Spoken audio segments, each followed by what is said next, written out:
It is always about Donald Trump. Even when it is supposed to be about the Marines serving their country, Trump still makes it about himself. That narcissistic approach to the entire world flared up again Friday when Trump met with a group of Marines and subjected them to a 12-minute rant about himself. Trump was visiting Marine Helicopter Squadron 1 in Quantico, Virginia. That's the group in charge of helicopter transportation for the president on board Marine One.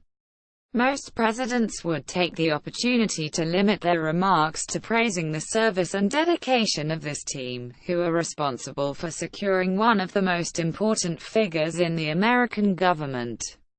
Instead, Trump dedicated a considerable chunk of his remarks to comments about himself, describing the service members as the ones taking care of my helicopter. Trump boasted, "I've had many helicopters.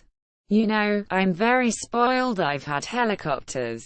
Minutes later, Trump forced the captive audience, they couldn't just walk out on the man who is unfortunately their commander-in-chief, to hear him once again recount the 2016 election. He bragged about his very successful campaign, that he won very easily.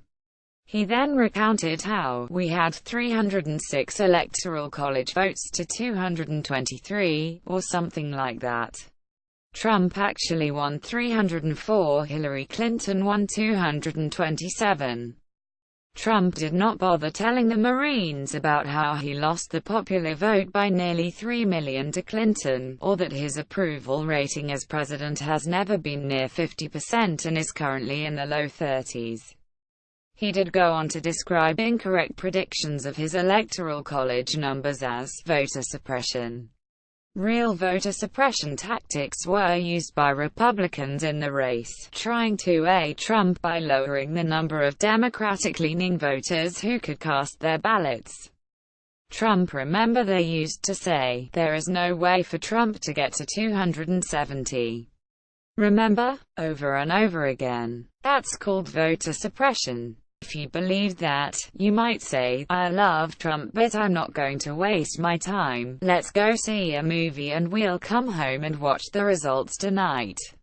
Right? But everybody said, no, I'm not going to a movie, we're going to vote, and they voted, and we didn't get to 270, we got 306. Sick. That's even better, right? Out of 56 presidential election, Trump's performance in the 2016 Electoral College ranks 46th. Doing this to the troops is the latest in a series of disrespectful moves against the military.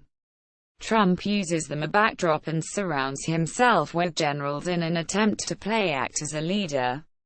But he refuses to take responsibility for ordering them into battles where they have lost their lives, and pursues policies that would hurt them in their twilight years as veterans. The military isn't Donald Trump's plaything, a sounding board for his failing presidency, and he should be ashamed for treating them that way.